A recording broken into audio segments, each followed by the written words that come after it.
And welcome everybody. Welcome. Welcome to another episode of Hashtag the Whiteboard. I'm your humble host, the Fantasy Typhoon, aka The Mentalist. Uh, Google or Bing the Fantasy Typhoon. Hit enter. That's my whole page. You can follow me on Twitter, the website, fantasyfootball1on1.com, the Facebook page, Instagram, Snapchat, the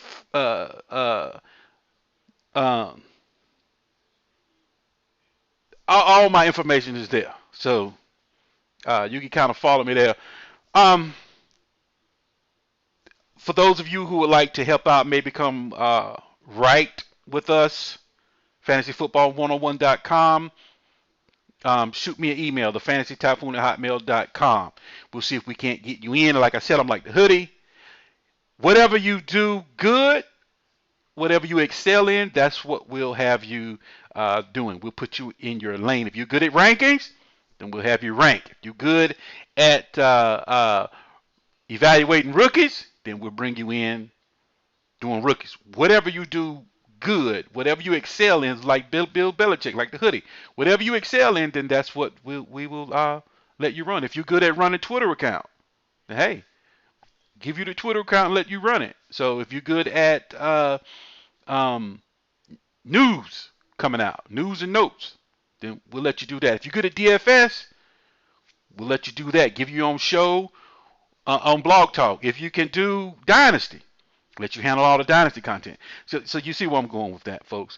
Now, I just did the Cameron Meredith video yesterday, and I got a lot of emails and a lot of good response from it, and folks asking, Typhoon, how do you do your scouting? How do you go about and how do you prepare for your rookie drafts? In Typhoon liquidation theory, I really don't mess with rookies, but just because I don't really draft rookies in my rookie draft, I sell all my draft picks, but that don't mean I don't watch folks and see what they're doing. That don't mean I don't get rookie fever like everyone else and I don't value rookies. I do. I just would rather have a Jordy Nelson right now than see, I don't even know guys coming out. But doing this video, like I said, just to enhance off the Cameron Meredith video, and just trying to be transparent, kind of give you a little. I can't give you everything I do, can't give you the secret sauce, but this is kind of the secret sauce right here. I'm already giving this away here, but I'm just opening up the window on how Typhoon do things, because there's a difference between a scout and an evaluator. I'm an evaluator. I'll be the first to tell you I'm not a scout, because a scout can tell you what translates to the next level.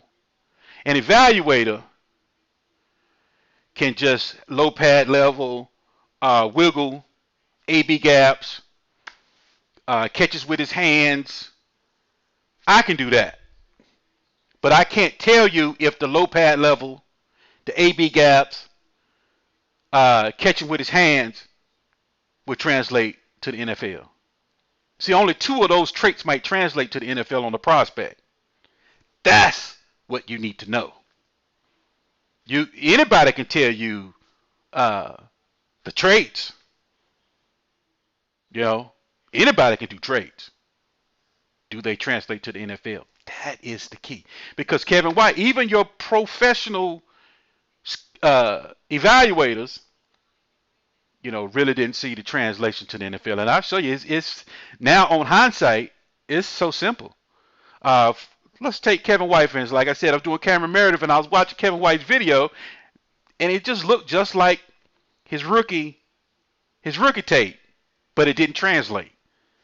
All right, so you're looking at Kevin White. Kevin White, West Virginia, the Big 12, went first round, pick 7. So even the Chicago Bears spending millions and millions of dollars and putting in hundreds and hundreds of man hours scouting this young man. Now, I'm saying he's bad.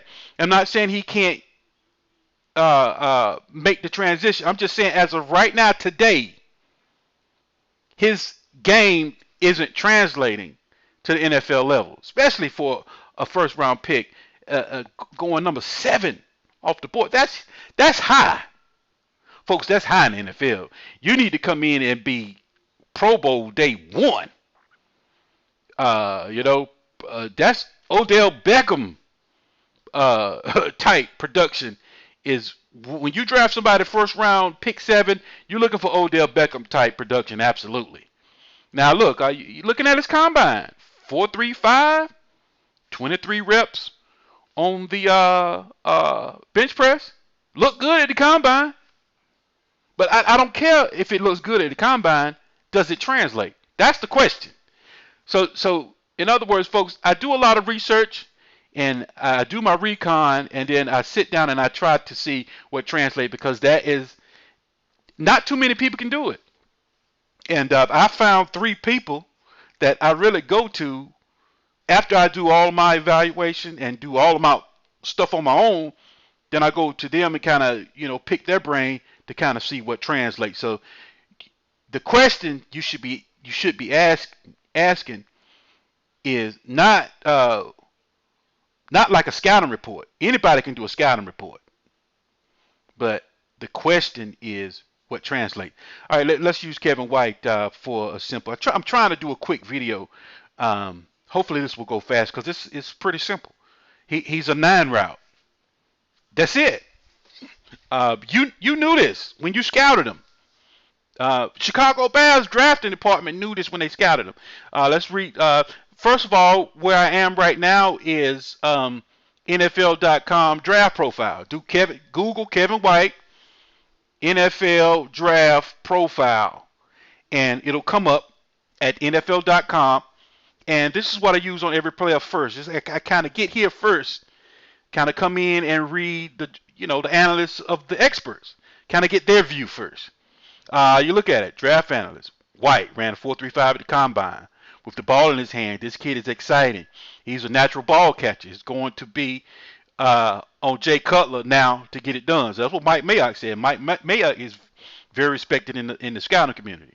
And I'm not saying, because a lot of folks, really missed it. But, the folks I talked to already said don't even waste your time drafting him that high, because he should be off your board. He's going too high, in other words.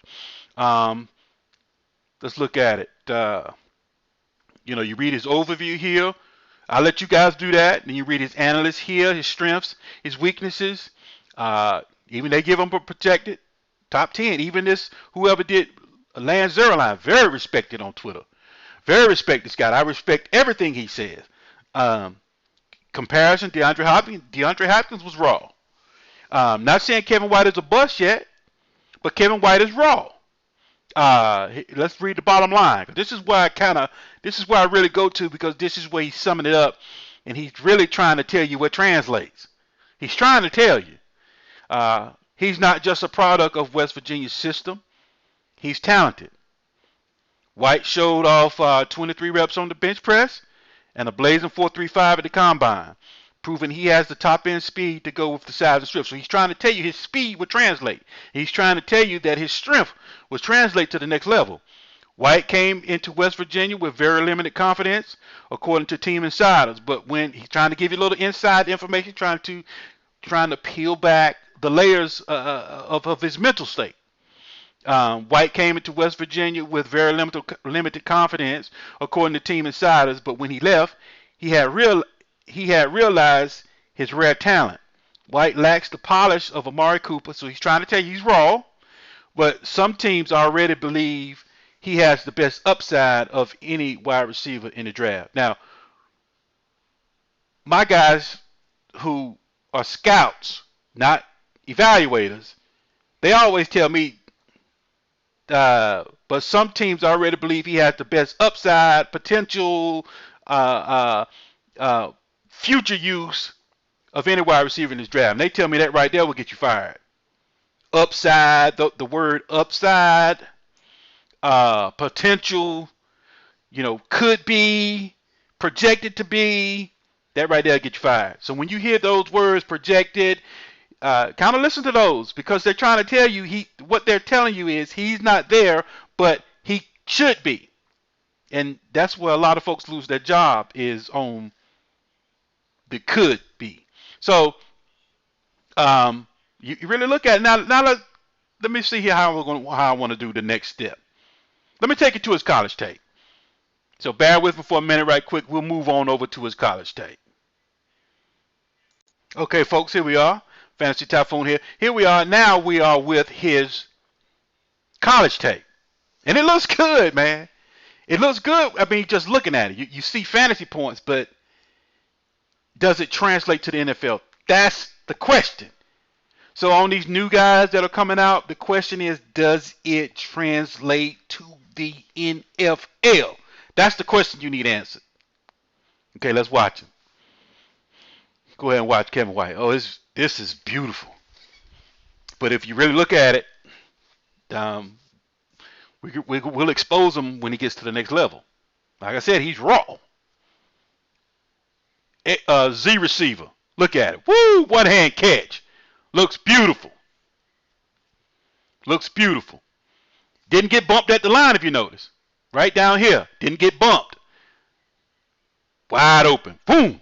He stacked him. Beautiful. Touchdown. You're looking at this in college, and you're like, man, here he is. Hold on, I'm sorry. I don't know where he was on that one. There he go. 9 route. Watch this play and bookmark that, because he did it in the NFL. That translated. Here he is right here. Going deep. You getting the picture of what he's doing? Not getting bumped at the line in a 9 route. This is what he's doing. He's a Z receiver, lined up on the right-hand side, straight down the field, no help over the top. Here he is again, up here in your Z. Got him. Boom. Made the catch. Looks good. College college evaluators are going crazy, but your scouts, I don't like this. But your evaluators, man, that's a first-round pick. Go get that guy. Boom, 9 route.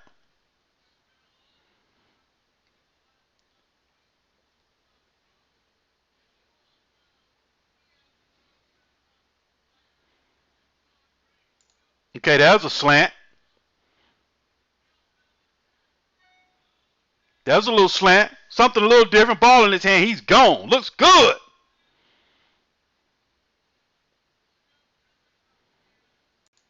Okay, let's really look at this play. No one is in 5 yards of him. No, this is flag football. Bubble screen. They did this. Watch this, folks. Same thing is how the Chicago Bears used him.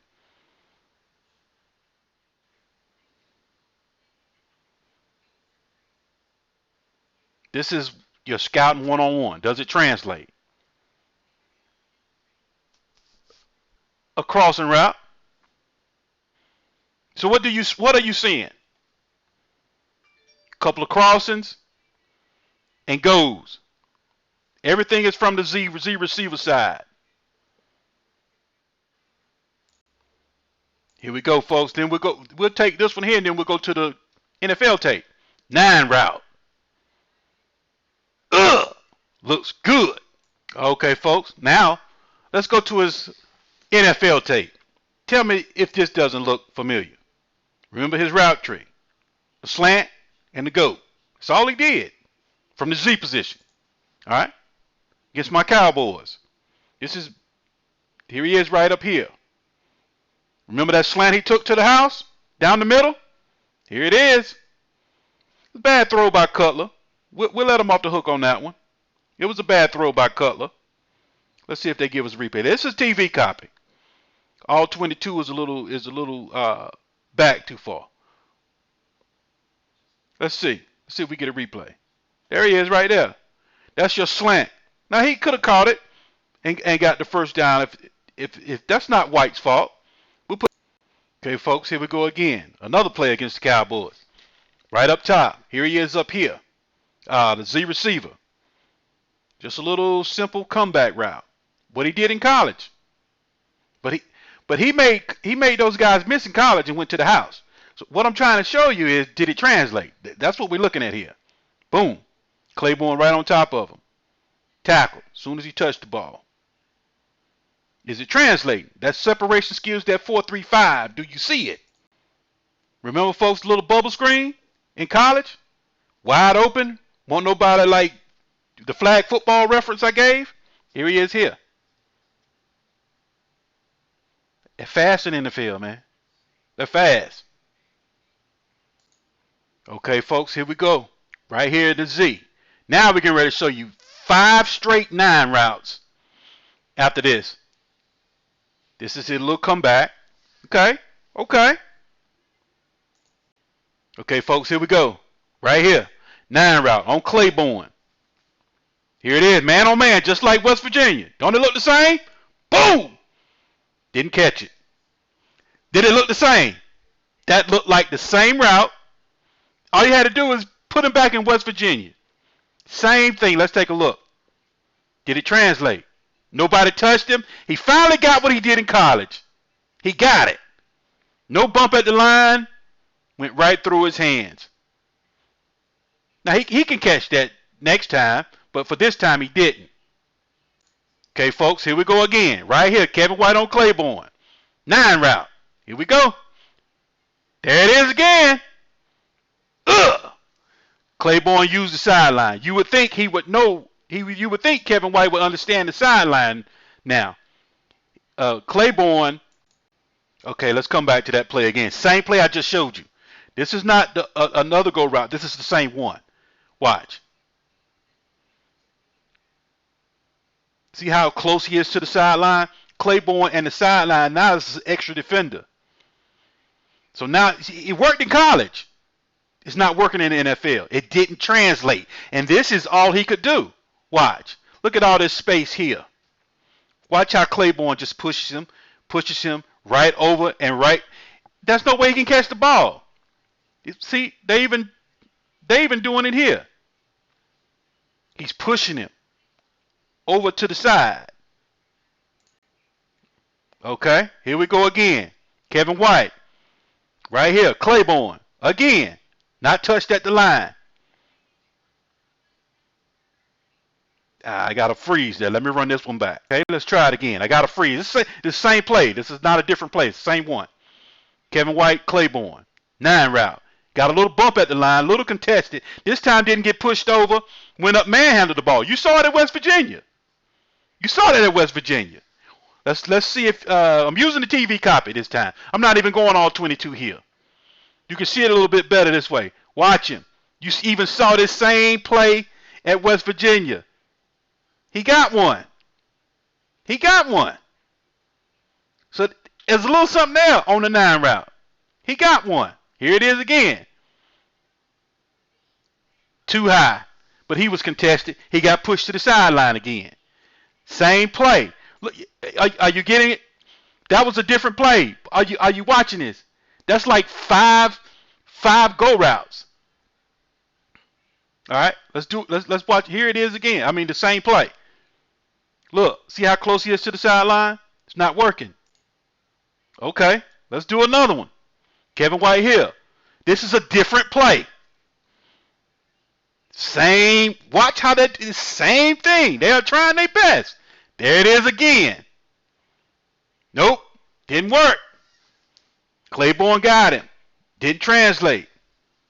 Okay, here we go again. Kevin White here. That's the first down. So Claiborne's giving him a cushion. Brian Hoyer. That's not even catchable. But you see what I'm saying? You see what I'm saying? Folks, do you see what I'm trying to get at? The 9 route and how they're using him. And how that's all he did in college was that. 9 route and a couple of slants and a couple of bubble screens. That was it. You know what got him in the first round? Was the 4.35 at the combine. That's why he was the first round pick. And you don't even see the 4.35 translating on film to the NFL level. But that's why he was a first round pick, was because of speed. Stephen Hill. What happened to him? Bumped up. Why? Because of speed. Is Stephen Hill in the NFL? So what I'm trying to tell you folks, the combine isn't an end all be all. I don't even use combine until 2 weeks before maybe 3 weeks before my rookie draft. I'll go to NFL.com first, draft profile, look at that, go look at the tape, and I'll try to see if I can see what translates on my own. You know, maybe, you know, maybe would try to reach out to guys on Twitter, maybe buy a little draft kit, a rookie, you know, draft synopsis from somebody on Twitter or something. That's not an end all be all. I'm just trying to see what they see.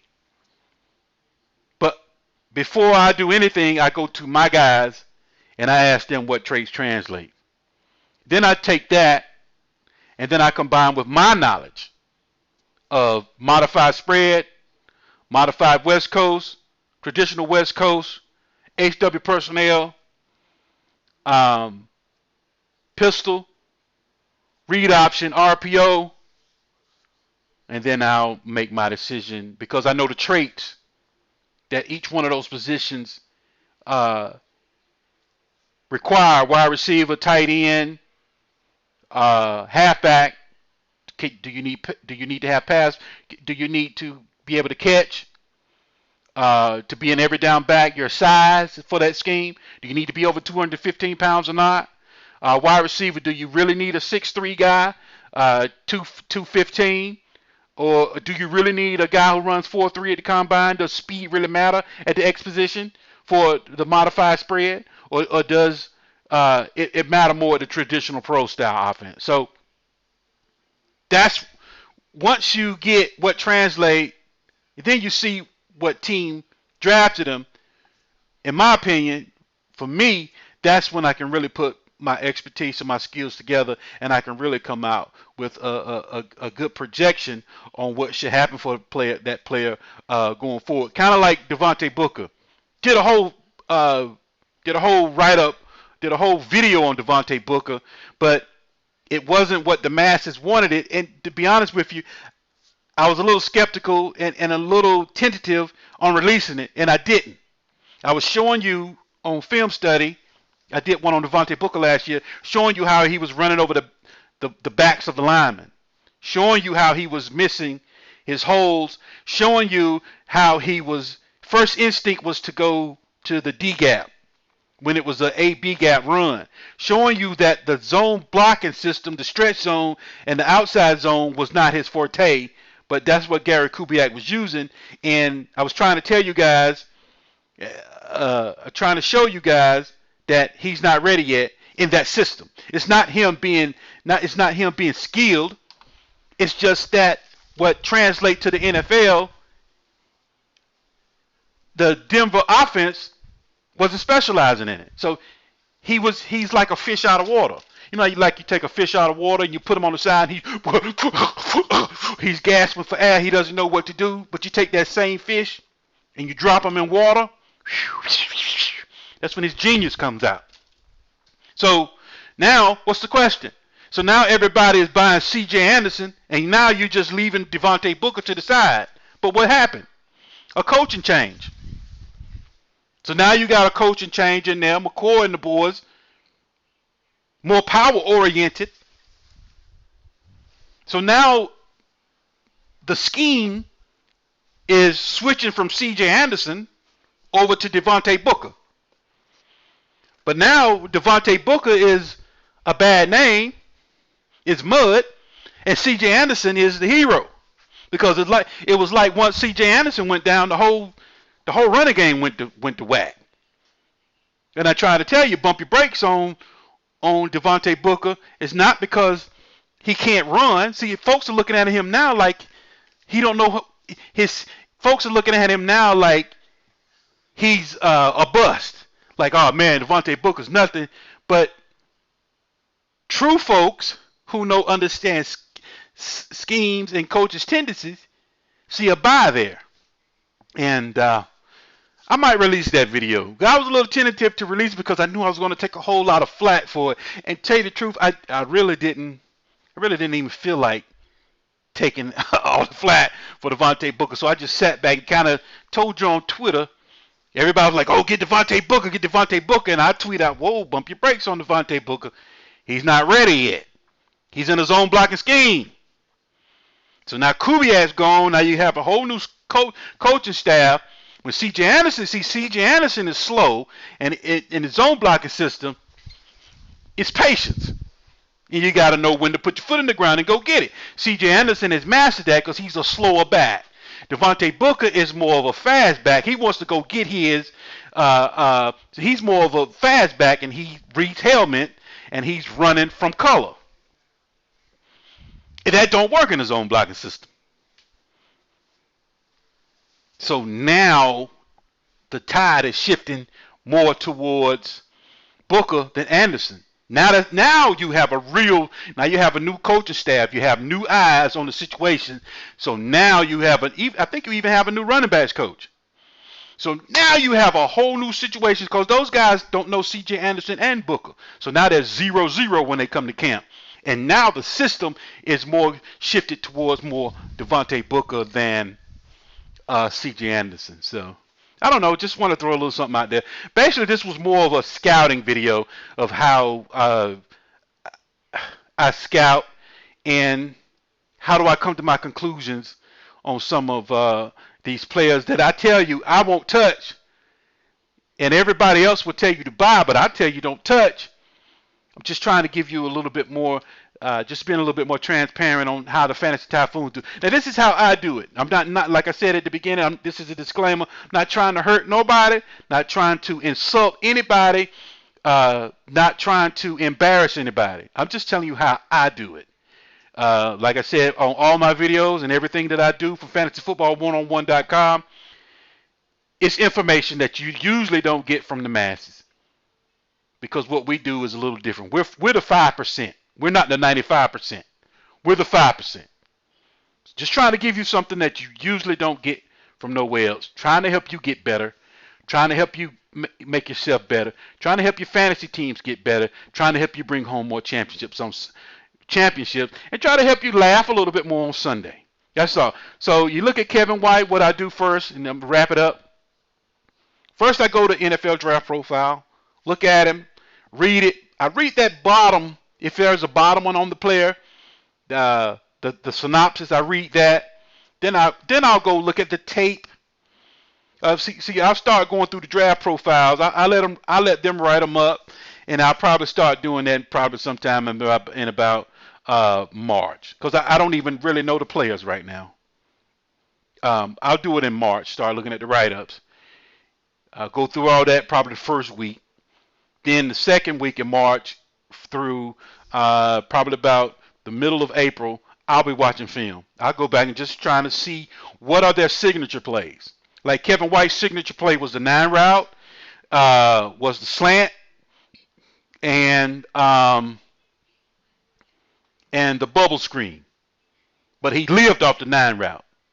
And as you can see from the tape, it's not translating. It's not translating to the NFL, and that's on Claiborne. Now, would you consider Claiborne a top corner in the NFL? That's Claiborne. We haven't even gotten to the Shermans and the Patrick Petersons. He's a first-round pick. He's has to face those guys. We're talking. No offense to Claiborne. I don't think Claiborne's name is in that top tier, top echelon of defensive backs, and he can't even whoop him. And I showed you yesterday, Cameron Meredith whooping up on Slay. Not saying Kevin White. You know what I'll do with Kevin? I'm buying Kevin White, just not now. I'm going to let him come out and let you guys get frustrated with him, because the coaching staff is not going to give up on him because he's a first round pick. They're going to make him. They're going to make him get it, but he's raw. His route tree is limited. He's raw right now, today. And you can see it even in the write-up. I caught that when I read that, and then you look at him on film, he's scared. Kevin White's scared. He doesn't have his confidence. And if you really go back and look, Lance Zierlein even put it down there when he first got there to West Virginia. He was tentative. He's tentative now. He has no confidence. You don't have any confidence in the NFL. I don't care how fast you are. I don't care how strong you are. I don't care how big your hands are. I don't care what position you're in. You're not going to excel at the next level if you lack confidence.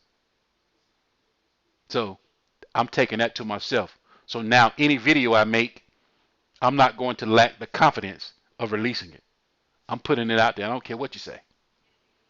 But hey folks, it's just Fantasy Typhoon. It's just how I do it. Just being a little transparent to you. Open the door. I got a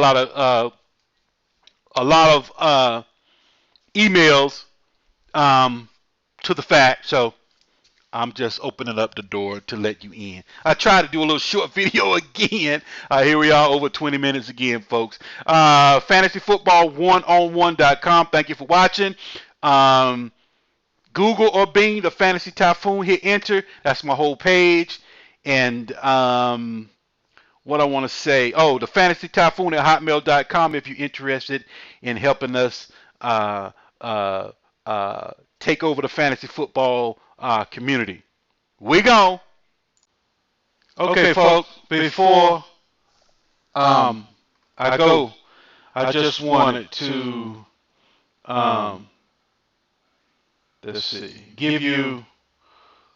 Hold on one second. Let me switch this over here because I'm getting an echo. Hold on.